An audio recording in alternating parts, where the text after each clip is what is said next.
Hello दोस्तों, कैसे हो? आपका स्वागत है त्रिपान स्टडी सेंटर में। आज जो हम करने जा रहे हैं हिस्ट्री ऑफ इंडिया 12वीं शताब्दी से लेकर 1750 शताब्दी तक। ये जो है बीए सेकेंड सेमेस्टर का है, ठीक है, फर्स्ट ईयर का है, BA first year Punjab university. लेकिन ये जो है हर क्लास के लिए इंपॉर्टेंट है। आज जो हम करेंगे तुर्की शासन की स्थापना। आखिर तुर्की शासन की स्थापना किसने किया, क्यों किया और इसका विस्तार कैसे हुआ, इसके विषय में हम चर्चा करेंगे। लेकिन चर्चा करने से पहले एक बात जो मैं हमेशा कहता हूं, जिसको आपको सोचना भी चाहिए, विचार भी करना चाहिए, अमल भी करना चाहिए, और वो ये है कि जब भी वीडियो देखिए पूरा देखिए, क्योंकि अधूरा जानकारी सदैव खतरनाक होता है। और ये बात आप भी मानते हो। कहते हैं अधूरा जानकारी के साथ कहीं भी जाओगे आप अपने आप को रिप्रेजेंट कभी नहीं कर पाओगे। अगर आप रिप्रेजेंट करना चाहते हो तो वीडियो को अंत तक देखो, अंत तक समझो और कंक्लूजन को निकालिए, ठीक है। लेकिन इसके साथ एक इंपॉर्टेंट बात ये भी रहता है कि अगर आप पहली बार वीडियो देख रहे हो मेरे चैनल पे तो लाइक शेयर सब्सक्राइब जरूर कर लीजिए। लाइक करने से ये होता है कि मेरा मनोबल आगे बढ़ता है और आपके लिए मैं कुछ न कुछ करने के हमेशा प्रयत्नशील रहता हूँ। अगर आप नहीं कीजिएगा शेयर या लाइक शेयर सब्सक्राइब नहीं कीजिएगा, सब्सक्राइब आप नहीं करिएगा, नहीं बढ़ेगा, लाइक नहीं कीजिएगा, नहीं बढ़ेगा, तो मेरा मनोबल घटेगा और आपको हो सकता है कि थर्ड सेमेस्टर पे मैं आपके लिए कुछ भी ना कर पाऊँ, ठीक है।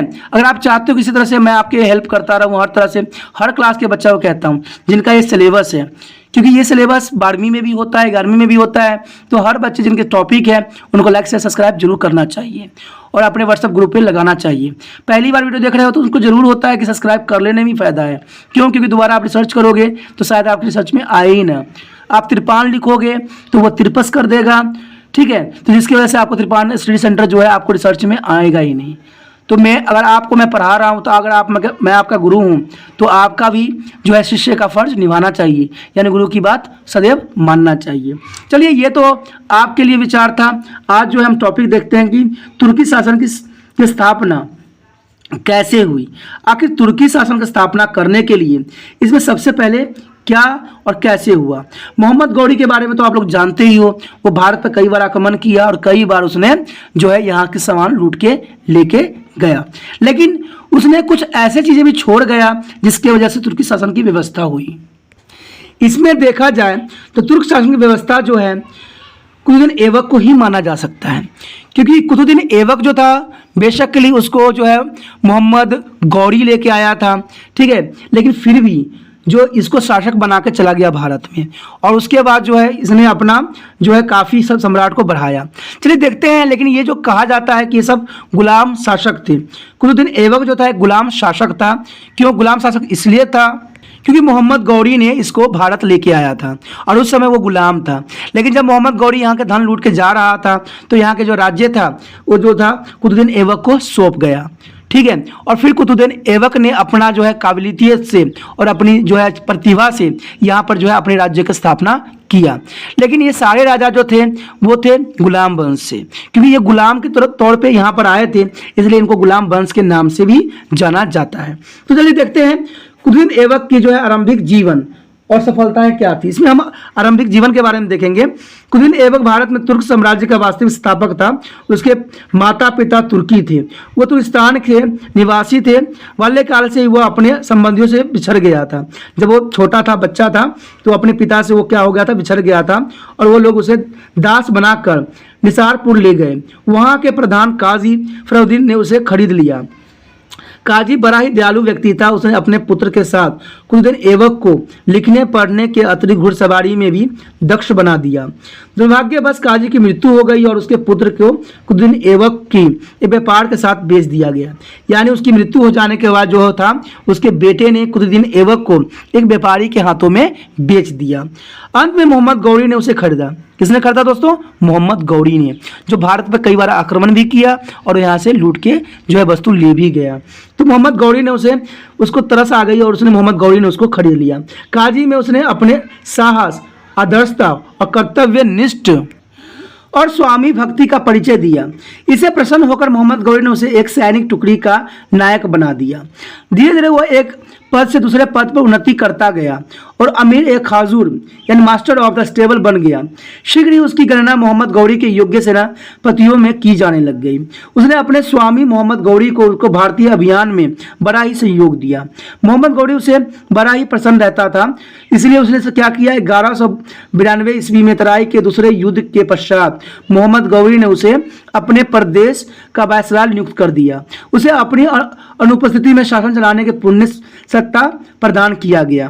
कुछ दिन ऐबक ने दिल्ली के समीप इंद्रप्रस्थ को अपना कार्यस्थल बनाया और वायसराय के रूप में कार्य आरंभ कर दिया। सबसे पहले तो वो था वायसराय के रूप में कुछ दिन ऐबक ने अपने सफलताएं प्राप्त किया और 1192 ईस्वी में उसने मेरठ में विद्रोह का दमन भी किया था। फिर उसने जो था 1193 ईस्वी में दिल्ली पर अधिकार कर लिया और यह नगर बाद में तुर्की साम्राज्य की राजधानी बना। उसने जो है 1195 ईस्वी में अजमेर के विद्रोह को भी दबाया। कहते हैं 1206 ईस्वी में कुछ दिन ऐबक ने बुंदेलशहर, कोनाइल्स, रणथंभौर और गुजरात तथा काजीलड़ के क्षेत्रों को विजय कर भारत में गौरी के साम्राज्य का विस्तार कर दिया। क्योंकि उसका सेनानायक होना और उसके सेना का इतना अच्छा अनुभव होना उसके तरक्की को चारों चांद कर दिया। उसके पश्चात सिंहासन रोह का कठिनाइयाँ। कहते हैं 1206 ईस्वी में मोहम्मद गौरी की मृत्यु हो गई, जो उसको यहाँ का राज्य सौंपा था, वायसराय बनाया था मोहम्मद गौरी। उसका 1206 ईस्वी में मृत्यु हो गई, वह निसंतान मारा गया और मृत्यु से पूर्व उसने स्पष्ट रूप से ऐसी कोई इच्छा प्रकट नहीं की थी कि उसकी मृत्यु के पश्चात उसकी उत्तराधिकारी कौन होगा। परिणाम स्वरूप मोहम्मद गौरी के भतीजे गयाउद्दीन मोहम्मद ने गौर में सुल्तान की उपाधि धारण कर ली। उधर गाजनी में गौरी के एक विश्वसनीय सेनानायक ताजुद्दीन यशदोज ने स्वतंत्र शासन होने की घोषणा कर दी। भारत में जब मोहम्मद गौरी की मृत्यु का समाचार पहुंचा तो लाहौर के निवासियों ने कुतुबुद्दीन ऐबक को सुल्तान पद संभालने के लिए आमंत्रण किया। उसके निमंत्रण में कुतुबुद्दीन ऐबक दिल्ली से लाहौर पहुंचा और वहां अपने नाम का खुतबा पढ़वाया। खुतबा पढ़वाने से ये होता है कि वो जो गुलाम वंश था वो सदैव के लिए उसके माथे कलंक हट जाता है। इस प्रकार उसने शासन की भावना स्वतंत्र रूप से अपने हाथों में ले ली। परंतु उसका राज्याभिषेक गौरी की मृत्यु के लगभग 3 मास पश्चात यानी 24 जून 1206 ईस्वी को दिन संपन्न हुआ। सिंहासन समारोह में के अवसर पर कुतुबुद्दीन ऐबक ने मालिक और सिपाह सालार की उपाधि भी धारण किया। उसने 1210 ईस्वी तक शासन किया। कुतुबुद्दीन ऐबक को जो राजगद्दी प्राप्त हुई वो फूलों की सेज नहीं थी, उसका मार्ग कांटों से परिपूर्ण था। उसके मार्ग में बहुत से कठिनाई भी थी। पहली कठिनाई तो यही था, कुतुबुद्दीन ऐबक के सामने उत्तर दक्षिण सीमा की सुरक्षा करना बहुत ही बड़ा समस्या थी। कुतुबुद्दीन ऐबक एक दास था। इस्लामी कानून के अनुसार कोई व्यक्ति दास से मुक्ति प्राप्त किए बिना शासक नहीं बन सकता। इस प्रकार कुतुबुद्दीन ऐबक राज अधिकार दृढ़ नहीं था, यानी सब उसको गलत नज़र से देख रहे थे, उसको पे विश्वास नहीं कर रहे थे।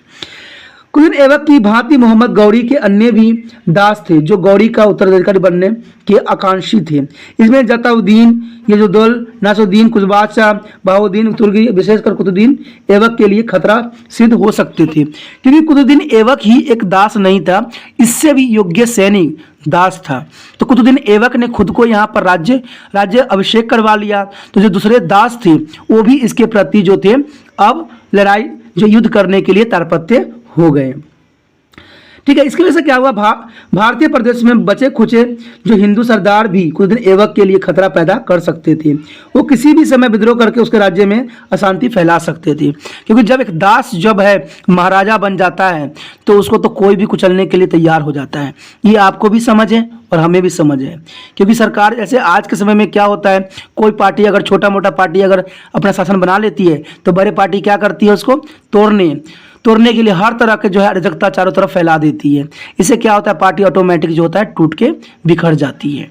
तो सेम ऐसा ही उस समय भी हो रहा था कि उस समय अगर एक दास जो महाराजा बन जाता है तो ये बहुत ही दूसरे लोगों के लिए एक शर्म की बात बन जाती है, और वो क्या करता है, उसको किसी भी तरह से उसके पद से गिराने की कोशिश करता है। सुल्तान तथा सिंधी के सूबेदारों नाज़रुद्दीन कुबाचा तथा बंगाल तथा बिहार के सूबेदार अली मर्दाना खान ने अपनी स्वतंत्रता की घोषणा कर दी। वे किसी भी समय कुतुबुद्दीन ऐबक के लिए घोर संकट उत्पन्न कर सकते थे, या कभी भी उस पर अटैक कर सकते थे। उसके पश्चात कुतुबुद्दीन ऐबक की सफलताएं। कुतुबुद्दीन ऐबक ने अपनी सभी जटिल समस्याओं को बड़ी योग्यता, धैर्य और दूरदर्शिता से सुलझाया और दास वंश की स्वतंत्र सत्ता स्थापित करने में सफल भी हुआ। उसकी सफलता की झांकी कुछ इस प्रकार से। सबसे पहले तो उसने गजनी पर अधिकार किया। कुतुबुद्दीन ऐबक ने सर्वप्रथम अपने प्रसिद्ध शत्रु तलाउद्दीन जलोद से टक्कर ली। तलाउद्दीन जो है यशदोजी गौरी का एक सेनानायक था, वो भी एक सेनानायक था जिसने गौरी की मृत्यु के तुरंत पश्चात गजनी की राजगद्दी पर बलपूर्वक अधिकार कर लिया था। तब पश्चात उसने नसरुद्दीन कुबाचा पर आक्रमण करके सुल्ताना हथियाने का प्रयास भी किया था। इससे कुतुबुद्दीन ऐबक की शक्ति और गंभीर खतरा उत्पन्न हो सकता था। अंततः वह तलाउद्दीन गलौजी की शक्ति का सामना करने के लिए अपनी सेना के साथ गजनी पहुंच गया। गजनी के नागरिक तलाउद्दीन गलौजी से बहुत ही तंग थे तथा उन्होंने कुतुबुद्दीन ऐबक का स्वागत भी किया। कुतुबुद्दीन ऐबक केवल 40 दिन तक गजनी पर अधिकार रख सका, यानी कुतुबुद्दीन ऐबक 40 दिन तक गजनी पर अधिकार रख सका। इसके पश्चात गजनी पर पुण्य तलाउद्दीन जलौदी का अधिकार हो गया। भविष्य में जलाउद्दीन ने कुतुबुद्दीन ऐबक के होते हुए भारत पर आक्रमण करने का साहस तक न किया। उसके पश्चात था दास से मुक्ति। अपने 40 दिवसीय गजनवी शासन के दौरान कुतुबुद्दीन ऐबक ने अपने दास होने के कलंक को धो दिया। उसने गौरी की उत्तराधिकारी जलालुद्दीन मोहम्मद से मुक्ति पत्र प्राप्त कर लिया। मोहम्मद गौरी ने उसे दास्ता से मुक्त कर दिया और उसे एक स्वतंत्र शासक भी स्वीकार कर लिया। ऐसा भी कहा जाता है कि उसने कुतुबुद्दीन ऐबक को राजकीय सत्ता के 2 आवश्यक चिन्ह, छत्र और दंड भी प्रदान किया। उसके बाद वैवाहिक संबंध। कुतुबुद्दीन ऐबक ने अपनी आंतरिक स्थिति को दृढ़ करने के लिए शक्तिशाली तुर्क सरदारों से वैवाहिक संबंध स्थापित किया। उसने सिंध तथा मुल्तान के शासक नसाउद्दीन कुबाची के साथ अपनी बहन का विवाह किया।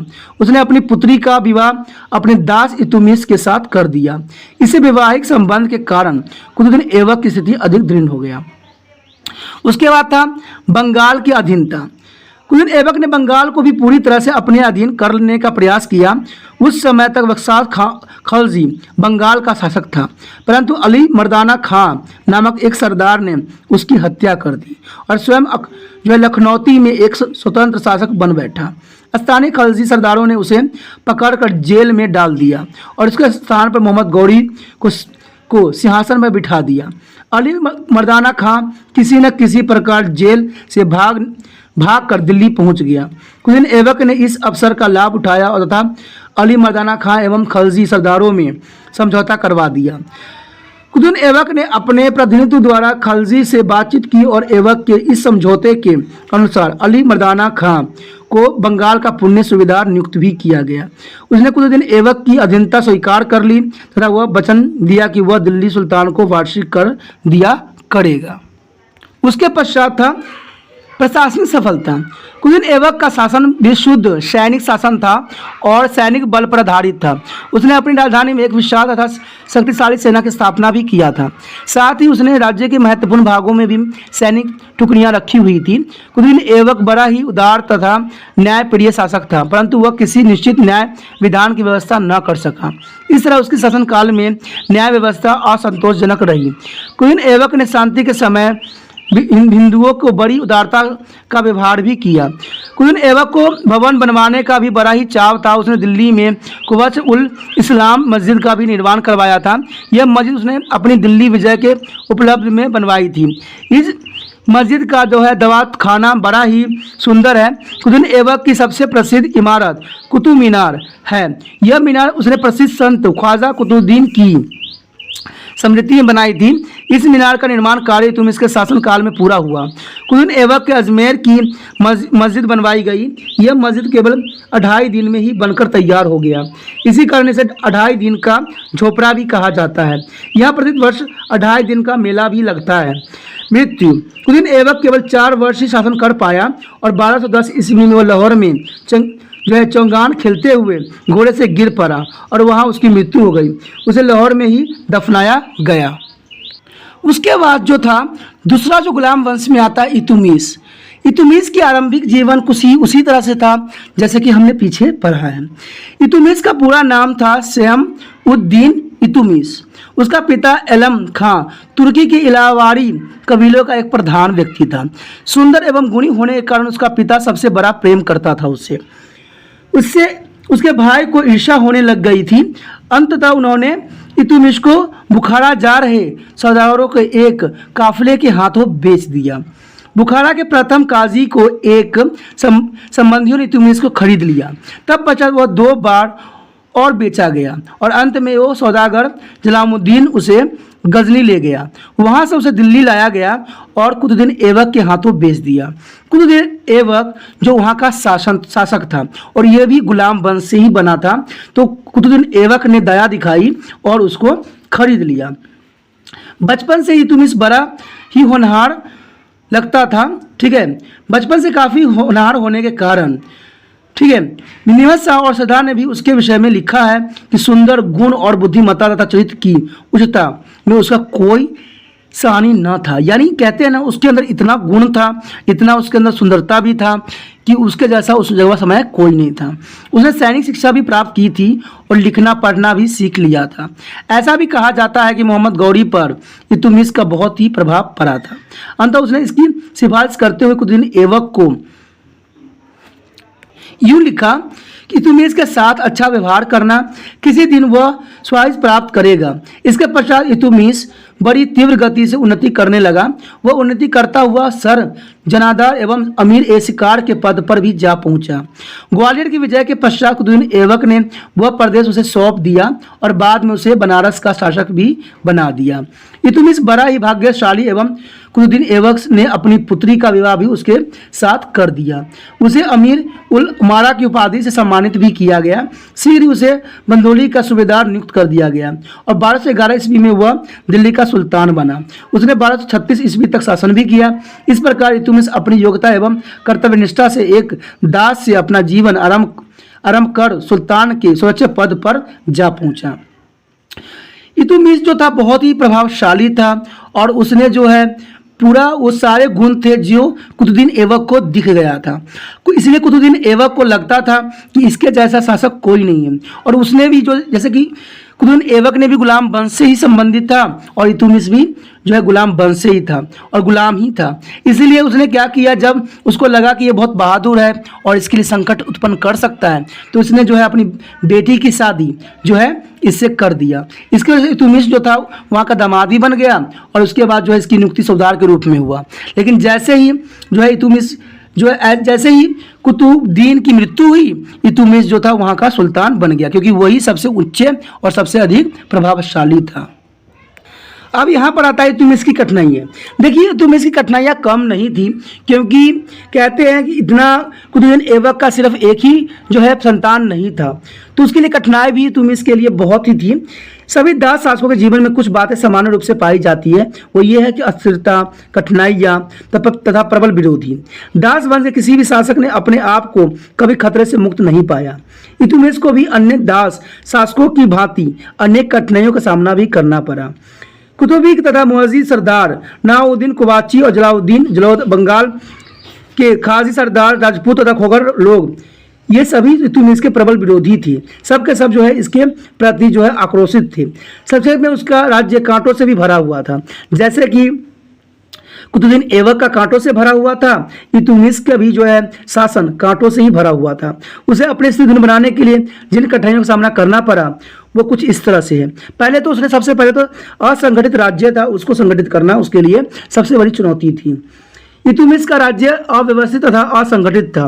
इस राज्य को स्थापित हुए अभी 4 ही वर्ष थे, क्योंकि 4 वर्ष ही कुतुबुद्दीन ऐबक ने शासन किया था और इस 4 वर्षों में कुतुबुद्दीन ऐबक राज्य को कोई ठोस ढांचा प्रदान न कर सका और न्याय प्रबंधन त्रुटिपूर्ण तथा भूमि कर उगाने की कोई उचित व्यवस्था न थी। राज्य की सारी शक्ति का आधार सेना थी। तुर्क सरदार की शासन कार्य चलाते थे। ये सभी सरदार महत्वाकांक्षी थे और वह सत्ता हथियाने के लिए सदैव कोई न कोई जो है षड्यंत्र रचते रहते थे। फलस्वरूप राज्य में अव्यवस्था तथा अराजकता फैली हुई थी। यह राज्य किसी भी समय छिन्न भिन्न हो सकता था। इसे संगठित करना इल्तुतमिश के लिए सबसे बड़ी समस्या थी। उसके बाद था कुतुबी तथा मुअज़्ज़िज़ सरदारों का विरोध। इल्तुतमिश के गद्दी पर बैठते ही कुतुबी और मुअज़्ज़िज़ सरदारों के विरोध का सामना करना पड़ा। वो इल्तुतमिश का विरोध इसलिए कर रहे थे क्योंकि राजगद्दी में बैठने से पूर्व वह भी उन जैसा ही सरदार था, यानी उसके जैसा ही सरदार था, लेकिन थोड़ा सा गुण ये था कि वो जो है इल्तुतमिश का पुत्री का पति था, लेकिन था तो एक सरदार ना, इसीलिए जो है सभी ने इसके विरोध कर दिया। कहा कि जब तुम सरदार बन सकते हो तो मैं क्यों नहीं राजगद्दी पे बैठ सकता हूँ। ठीक है, क्योंकि राजगद्दी पे बैठने से पूर्व वह भी उन जैसा ही सरदार था। वह किसी भी प्रकार से अपने आप को इल्तुतमिश से कम नहीं समझते थे। इस सरदार को प्रबल इच्छा थी कि इल्तुतमिश के स्थान पर राज घराने से संबंधित किसी व्यक्ति को गद्दी पर बैठाया जाए। इसलिए उन्होंने जहांदार के नेतृत्व में दिल्ली के समीप इल्तुतमिश के विरुद्ध विद्रोह कर दिया और इस विद्रोह को कुचलना था सरदारों की शक्ति का पूर्ण रूप से दमन करना भी इल्तुतमिश के लिए एक बहुत बड़ी कठिनाई बन गई। उसके बाद है नसरुद्दीन कुवाची की गतिविधियां। नसरुद्दीन कुवाची सुल्तान कुतुबुद्दीन ऐबक का बहनोई था। कुतुबुद्दीन ऐबक की क्या था, वो बहनोई था। कुतुबुद्दीन ऐबक के समय में वह सुल्तान तथा उच्च सूबेदार भी था, परंतु कुतुबुद्दीन ऐबक की मृत्यु के तुरंत पश्चात उसने स्वयं को स्वतंत्र शासक घोषित कर दिया था। उसने भटिंडा, कोहराम, सरस्वती और लाहौर पर भी अपना अधिकार स्थापित कर लिया था। इसके अतिरिक्त कुवाचा एक वीर सेनानायक था। उसके पास उपजाऊ प्रदेश था और एक विशाल सेना भी थी। कुतुबुद्दीन ऐबक का संबंधी होने के नाते वह दिल्ली की राजगद्दी पर अपना वास्तविक अधिकार समझता था। ठीक है, और ऐसा शक्तिशाली और महत्वाकांक्षी व्यक्ति को होते हुए इल्तुतमिश के लिए चैन के शासन करना निसंदेह कभी काफी कठिन था। उसके बाद था तरुद्दीन जोधा द्वारा विद्रोह। तरुद्दीन जो है मोहम्मद गौरी के एक सेनापति था और 1206 में मोहम्मद गौरी की मृत्यु के पश्चात उसने गाजनी पर अधिकार कर लिया था और इसने कुतुबुद्दीन ऐबक को भी काफी परेशान किया था, परंतु कुतुबुद्दीन ऐबक उसकी शक्ति को कुचलने में असफल रहा था। कुतुबुद्दीन ऐबक की मृत्यु के पश्चात उसकी गतिविधियां और भी तेज हो गई और वह स्वयं को गौरी द्वारा विजित भारतीय प्रदेशों को वास्तविक शासक सिद्ध करने का प्रयत्न करने लगा। इसलिए उसने स्वयं को गजनी और भारत का शासक घोषित कर दिया। इल्तुतमिश को सूबेदारों के रूप में कार्य करने का आदेश भी दिया गया, परंतु इल्तुतमिश ने उसके अधीन रहकर काम करने से इनकार कर दिया। तरुद्दीन गौजी उसे सहन करने का तैयार न था और इस परिस्थिति में इल्तुतमिश को किसी भी समय तरुद्दीन गौजी से टक्कर लेना पड़ सकता था। उसके पश्चात था बंगाल के खलजी सरदार। कुतुबुद्दीन ऐबक ने बंगाल के खलजी सरदारों के आपसी संघर्ष में हस्तक्षेप किया था। उसने वहां स्थिर पर नियंत्रण भी पा लिया था और अली मर्दाना खान नामक व्यक्ति को वहां का जो है शासक नियुक्त कर दिया था। बदले में अली मर्दाना खान ने सुल्तान को वार्षिक कर देना स्वीकार कर लिया था, परंतु कुतुबुद्दीन ऐबक की मृत्यु होते ही उसने बंगाल में स्वयं को एक स्वतंत्र शासक स्थापित कर लिया और इस प्रकार बंगाल इल्तुतमिश के लिए बहुत बड़ी चुनौती बना दिया। उसके बाद राजपूतों का खतरा। दिल्ली सल्तनत के राजपूत सरदारों ने भी खतरा बढ़ता ही चला गया। कुतुबुद्दीन ऐबक ने शासनकाल में ये सरदार शांत रहे थे और इस बात का दिखावा करते रहते थे कि वह दिल्ली के सुल्तान के अधीन है, परंतु जैसे ही कुतुबुद्दीन ऐबक की मृत्यु हुई राजपूतों ने तुर्क सरदारों को अपने राज्य को से मार भगाया और जलालुद्दीन तथा रणभोरों के राज्य में जो है चौहान शासक ने अपनी स्वतंत्रता भी घोषित कर दी। ग्वालियर में फिर से चंदोल राज्य स्थापित हो गया और ग्वालियर में प्रतिहारों ने अपना स्वतंत्र राज्य स्थापित कर लिया। ये सभी स्वतंत्र राज्य शासक इल्तुतमिश की शक्ति के लिए गंभीर चुनौती थी। दिल्ली सल्तनत के अस्तित्व के लिए इन सरदारों का दमन करना बहुत बड़ी चुनौती बन गई थी। उसके पश्चात था मध्य एशिया मंगोल। कहते भारत के उत्तरी पश्चिम सीमा प्रांत पर मंगोल के आक्रमण की संभावना बढ़ गई थी। मंगोल मध्य एशिया की कुर्द जाति थी। उनका नेता जो था चंगेज खां था। उसके नेतृत्व में मंगोल के मध्य एशिया के अनेक राज्यों को नष्ट भ्रष्ट कर दिया था। ख्वारिज़्म का शाह जलालुद्दीन भी उसकी अत्याचारी नीति का शिकार हो चुका था। वह उसने पराजित होकर भारत की ओर बढ़ा और उसे सिंधी नदी के किनारे डेरा डाल दिया और निसंदेह वह इल्तुतमिश के लिए एक घोर संकट का समय था, क्योंकि शाह जलालुद्दीन का पीछा करते हुए मंगोल भारत पर भी आक्रमण कर सकते थे। उसके बाद इल्तुतमिश की और भी कठिनाइयां थी। इल्तुतमिश के सामने कुछ अन्य कठिनाई भी थी, जैसे खोगर जाति से जो मोहम्मद गजनवी तथा मोहम्मद गौरी के लिए एक चुनौती बन गई थी। किसी भी समय तुम इसके लिए वह समस्या खड़ी कर सकते थे। दास होने के नाते उसका राज्य अधिकार बड़ा ही अस्थिर था। उसके अतिरिक्त कुतुबुद्दीन ऐबक के अनेकों संघ संबंधी जीवित थे, जिन्हें लाहौर के सरदारों द्वारा समर्थन भी प्राप्त था। इसलिए कुतुबुद्दीन ऐबक का जो राज्य सिंहासन था कांटों से भरी हुई थी। उसके बाद था इल्तुतमिश की सफलता। क्योंकि इल्तुतमिश जो था एक बहुत ही साहसी और कभी पीछे न हटने वाला व्यक्ति था। बेशक वो गुलाम वंश से था, तो कहते हैं ना, गुलाम वंश किसी भी वीर पुरुष के लिए गुलाम नहीं होता है। वीरता किसी की गुलाम नहीं होती है, वीरता तो साहस का नाम है। तो इल्तुतमिश भी उसी वीरता का एक चिन्ह था। इन्होंने कोई संदेह नहीं है कि सिंहासन रोग के समय इल्तुतमिश के सामने पहाड़ जैसी कठिनाई थी। उसने बड़े बड़े धैर्य से काम लिया और एक एक करके अपनी कठिनाइयों पर काबू पा लिया। और इस संबंध में बहुत से जो है इस बात का गवाह भी है। सबसे पहले तो यही बात है कुतुबी और मुआवजी सरदार का दमन, जो 1211 ईस्वी में उसने किया था। इल्तुतमिश ने सरदार का दमन करने के लिए युद्ध तथा कूटनीति से काम लिया। उसके सिंहासन में बैठते ही कुतुबी तथा मुआवजी सरदार ने दिल्ली के समीप विद्रोह का झंडा फहरा दिया। उनके विद्रोह का नेता था जहांदार था।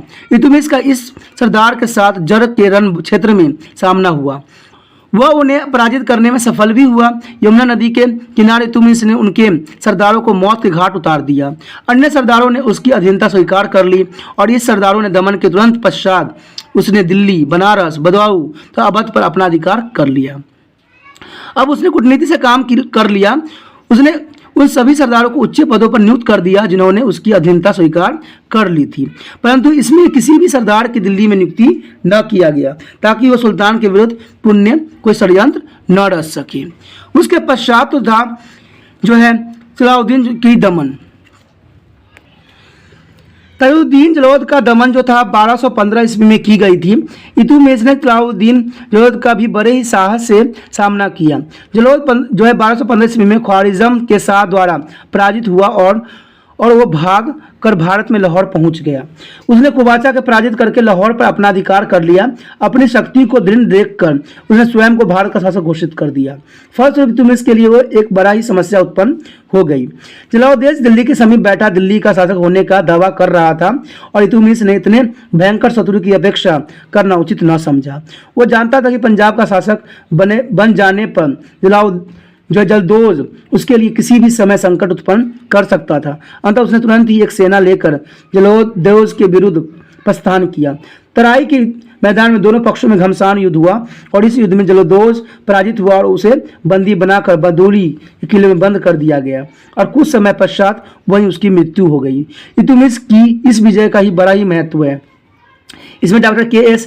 निजामी ने साफ तौर पे कहा था कि तुम इसके दो लाभ हुए। एक तो जलालुद्दीन जैसे भयंकर शत्रु का भय सदा के लिए जाता रहा और दूसरी गजनी का भारत के साथ संबंध विच्छेद हो गया था और दिल्ली एक स्वतंत्र राज्य के रूप में उभर गया।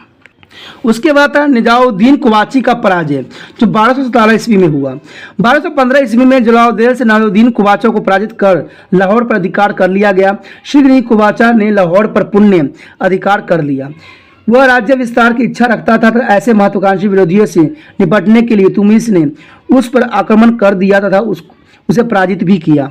इन्हीं दिनों भारत में मंगोल आक्रमण का भय बढ़ गया था और इस प्रकार इल्तुतमिश ने कुवाचा के विरुद्ध अधिक देर तक उलझे रहना उचित नहीं समझा, क्योंकि अधिक देर तक अगर वो उलझा रहता तो मंगोल आक्रमण उसके क्षेत्रों को आसानी से जो है अपने कब्जे में ले सकता था। कुवाचा ने इस अवसर का लाभ उठाया और जो है सिंध सुल्तान तथा पश्चिमी पंजाब पर अपना अधिकार बनाए रखा। परंतु मंगोल आक्रमण का भय समाप्त होते ही इल्तुतमिश ने फिर से कुवाचा की शक्ति को कुचलने के लिए ध्यान दिया। उसके राज्य पर दोनों ओर से आक्रमण करने की योजना बनाई गई और 1228 ईस्वी में उसने कुवाचा के विरुद्ध दो सेनाएं भेजी। पहली सेना ने लाहौर से जो है सुल्तान विजय के लिए योजना बनाई गई, ठीक है, तथा दूसरी जो है थी दिल्ली से उच्च विजय के लिए प्रस्थान किया। और इल्तुतमिश ने इस जो है सुनियोजित आक्रमण से कुवाचा घबरा गया और वो भाग कर दुर्ग में जा छुपा। इस दुर्ग को इल्तुतमिश की सेना ने 3 मास तक घेर रखा। विवश होकर कुवाचा ने सुल्तान के सामने संधि का प्रस्ताव रखा। इल्तुतमिश ने उसे बिना शर्त डालने के लिए कहा, परंतु वह न माना। अंततः शाही सेना भाग कर दुर्ग पर बुरी तरह टूट पड़ा। निराश होकर कुवाचा ने सिंधी नदी में छलांग लगा दी और नदी में डूबकर उसकी मृत्यु हो गई। उसके सभी प्रदेश दिल्ली राज्य में मिल गया और इस प्रकार जो है इल्तुतमिश को एक और बड़े शत्रु से छुटकारा मिल गया। उसके बाद मंगोल के आक्रमण से राज्य की रक्षा जो कि 1221 ईस्वी में इल्तुतमिश ने किया था। मंगोल ने 1221 ईस्वी में चंगेज खां के नेतृत्व में आक्रमण करने आरंभ किए। चंगेज खां भी बहुत ही पावरफुल था। वो ख्वारिज़्म के शाह का पीछा करते हुए भारत की सीमा पर पहुंचा। देश के लिए यह एक संकट की घड़ी थी। इस स्थिति में निपटने के लिए इल्तुतमिश ने बुद्धिमत्ता का परिचय दिया। ख्वारिज़्म के शाह जलालुद्दीन से बचने के लिए दिल्ली सम्राट में आश्रम की प्रार्थना किया। संक्षेप लाने वाले दूतों को मरवा दिया गया। उधर शाह को यह संदेश भेज दिया गया कि दिल्ली सम्राट के किसी भी विभाग के जलवायु उसके अनुकूल नहीं है। इसका अर्थ यह था कि उसको शीघ्र भारत छोड़कर चले जाना चाहिए। जलालुद्दीन 2 वर्ष इधर उधर भटकने के पश्चात स्वदेश चला गया और इसके साथ साथ मंगोल भी सिंधु नदी के किनारे से वापस लौट गए। अंततः भारत के लिए उनका खतरा समाप्त हो गया। देखिए इसमें चाल जो थी बहुत ही चतुराई के साथ उन्होंने चला। इन्होंने ये अफवाह फैला दिया कि साम्राज्य दिल्ली जो है साम्राज्य वो किसी भी तरह उनके लिए जलवायु जो है अनुकूल नहीं है और वो मरने के डर से शीघ्र ही उस क्षेत्र को छोड़ के चला गया। इसमें जो है स्टेनलेस नेलपुल ने साफ शब्दों में कहा था कि कोलालाल भयंकर था परंतु तूफान जिस गति से आया था उसी गति से लौट गया। ठीक है, लेकिन लौटने में जो है इल्तुतमिश ने बहुत ही चालाकी और बुद्धिमत्ता का परिचय दिया। ठीक है, इसमें जो है रेखा जोशी सब साफ शब्दों में कहती है कि नवनिर्मित दिल्ली सल्तनत उसके इल्तुतमिश के प्रति आभारी है।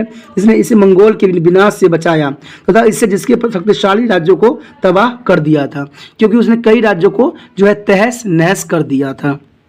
उसके बाद था इसका जो है विजय, इल्तुतमिश का विजय यहीं नहीं रुका, वो बंगाल एवं बिहार की पूर्ण विजय भी प्राप्त किया। बंगाल एवं बिहार का शासक अली मर्दाना खां दिल्ली के सुल्तान को वार्षिक कर दिया करता था, परंतु वहाँ के शासक अली मर्दाना खां की मृत्यु के पश्चात उसके पुत्र हसन मदुद्दीन जो है इवाज खलजी ने स्वयं को बंगाल और बिहार का स्वतंत्र शासक घोषित कर दिया। इल्तुतमिश की इबादत सदी भली भांति परिचित था, परंतु वह मंगोल आक्रमण के कारण 1225 ईस्वी तक शांत रहा। 1226 ईस्वी में उसने इवाज के विरुद्ध युद्ध की घोषणा कर दी। इवाज ने युद्ध लड़े बिना इल्तुतमिश की अधीनता स्वीकार कर ली और वार्षिक कर देना मान लिया, परंतु यह सब एक दिखावा था। कुछ ही समय पश्चात उसने इल्तुतमिश की अधीनता से मुक्ति होने का जो है षड्यंत्र रचने का आरंभ कर दिए। इस बार सुल्तान ने अपने पुत्र नवाउद्दीन मोहम्मद को उसके दमन के लिए भेजा। नवाउद्दीन मोहम्मद के इवाज को करारी पराजय दी और इस प्रकार बंगाल दिल्ली साम्राज्य का अंग बन गया। 1230 ईस्वी में बंगाल में एक बार फिर बलाका ख्वालजी के नेतृत्व में विद्रोह हुआ। इल्तुतमिश का पुत्र इस समय तक मर चुका था। अंत अब इल्तुतमिश ने स्वयं इस विद्रोह को कुचला और इस क्षेत्र में पुण्य शांति जो है भंग न हो, इस उद्देश्य से बंगाल एवं बिहार के लिए अलग अलग सूबेदारों को नियुक्ति की गई। राजपूतों से युद्ध, भारत में कोई भी शासक राजपूतों के अधीन किए बिना उत्तरी भारत का स्वामी नहीं बन सकता था।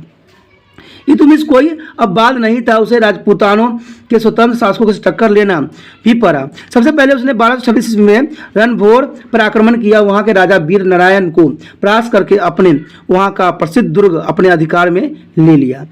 उसके बाद था 1227 ईस्वी में उसने जो है मंद जो है सौर के राजपूत शासक को पराजित किया। उसने 1228 से लेकर 29 ईस्वी में जालौर, बयान, अजमेर और नगौर के राजपूत शासकों से पराजित किया और 1231 ईस्वी में उसने ग्वालियर पर आक्रमण कर दिया और ग्वालियर का घेरा जो 10 मास तक चलता रहा। अंत में वहां के शासक मंगलदेव को भागना पड़ा और 1232 ईस्वी में ग्वालियर इल्तुतमिश के अधिकार में आ गया।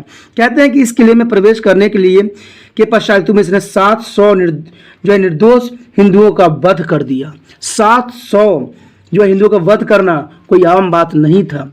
ग्वालियर की विजय से इल्तुतमिश का साहस और शक्ति दोनों बढ़ गए और जो है 1234 से 35 ईस्वी में उसने मलवा की विजय करने के निश्चय कर लिया। जो है मार्ग में वह विशाल और लुटता हुआ उज्जैन पहुंचा, यानी उस काफी लूट मार करते हुए वह उज्जैन पहुंचा। उज्जैन में उसने भयंकर लूटपाट की और वहां से अनेक मंदिरों को नष्ट भ्रष्ट तक कर दिया और नष्ट भ्रष्ट करने के पश्चात इस मंदिरों का महाकाली का प्राचीन मंदिर भी समर्पित था। उसने अन्य धार्मिक स्थलों पर भी अनेकों अनैतिक कार्य भी किए। वो मंदिरों से प्राप्त सभी मूर्तियां दिल्ली से लाया और उसका प्रयोग मस्जिदों के सीढ़ियों में पत्थरों के स्थान पर पर किया। यह सब कुछ मूर्तियों का अपमान करने तथा हिंदुओं को की धार्मिक भावनाओं को ठेस पहुंचाने के लिए किया गया था। तो इसमें जो है शेख जोशी साफ शब्दों में कहते हैं कि इल्तुतमिश ने राजपूतों के प्रति अग्रिम नीति अपनाई और इसमें कोई संदेह नहीं है कि इस दिशा में उसे प्रशंसनीय नहीं असफलता अर्जित की। यानी यही जो था, उसने जो हिंदुओं के साथ अपमान किया, वहीं से जो है उसकी पतन सुनिश्चित कर दिया। उसके पश्चात खलीफा की स्वीकृति। इल्तुतमिश ने अपनी स्थिति को दृढ़ बनाने के लिए जहां एक और तलवार का काम लिया, वहीं दूसरी ओर कूटनीति का भी आश्रय लिया। उसने शासन चलाने की स्वीकृति प्राप्त करने के लिए बगदाद के खलीफा के एक प्रार्थना पत्र लिखा। खलीफा ने इल्तुतमिश को जो है 1229 ईस्वी में अमीर उल मोमिनीन की उपाधि प्रदान किया और उसे खिल्लत यानी वेशभूषा भी भेजी। ऐसा भी कहा जाता है कि खलीफा ने स्वयं इल्तुतमिश को सुल्तान की उपाधि से विभूषित किया था। वास्तविकता से चाहे कुछ भी हो, परंतु यह सच है कि खलीफा द्वारा सम्मान पाकर इल्तुतमिश ने अपनी स्थिति दृढ़ कर ली और भला जिस मुस्लिम जगत का सबसे पूजनीय व्यक्ति सम्मानित करे, उसे राज्य की साधारण पुलिस जनता कैसे सम्मानित करती। इल्तुतमिश ने सिक्कों पर भी खलीफा का नाम अंकित करवाया, जिसके कारण उसके विरोधी शांत हो गए। इल्तुतमिश के इस कार्य से दिल्ली के सल्तनत को एक स्वतंत्र राज्य के रूप में मान्यता प्राप्त हो गई। अब इल्तुतमिश अपने आप को जो है गर्व के साथ दिल्ली का सुल्तान कह सकता था। इस विषय में जो है डॉक्टर ईश्वरी प्रसाद ने साफ कहा है कि यह राजनीतिक दृष्टिकोण से सबसे बहुत महत्वपूर्ण कार्य था। इस कार्य ने उस सभी को शांत कर दिया जो जन्म के आधार पर इल्तुतमिश के राज्य अधिकार को चुनौती देते थे। उनकी सत्ता को उस नाम की स्वीकृति मिल गई जिसका मुसलमान जगत आदर और सम्मान करता था। उसके पश्चात प्रशासनिक सफलताएं। इल्तुतमिश ने दिल्ली के जो है साम्राज्य को संगठित करने के साथ साथ उसे उचित निश्चित अस्तित्व भी प्रदान किया था। यह सब कुछ एक ठोस शासन प्रणाली द्वारा किया गया था। उसे साम्राज्य को अनेक प्रशासनिक इकाई में बांट दिया था। इन इकाइयों को इकता के नाम से भी पुकारा जाता था। प्रत्येक इकता के प्रबंधन के लिए एक तुर्क सरदार की नियुक्ति की गई थी। वह अपने प्रदेश की आय सुल्तान को भेज देता था। सुल्तान अपनी इच्छा अनुसार इन सरदारों को तब्दीली कर सकता था। इस प्रकार राज्य के दूर स्थित क्षेत्र में सुल्तान का नियंत्रण बना रहता था। उसने शासन चलाने के लिए प्राचीन हिंदू अधिकारियों का सहयोग भी प्राप्त किया। ये अधिकारी देश की स्थिति को भली भांति समझते थे।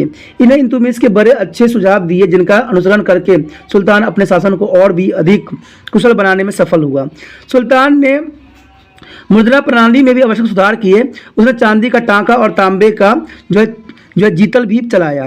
कभी कहा जाता है कि इसी समय जो है इल्तुतमिश के समय ही जो चांदी का टांका और तांबे का जीतल की प्रचलित हुई थी। उसने न्याय की उचित व्यवस्था भी किया।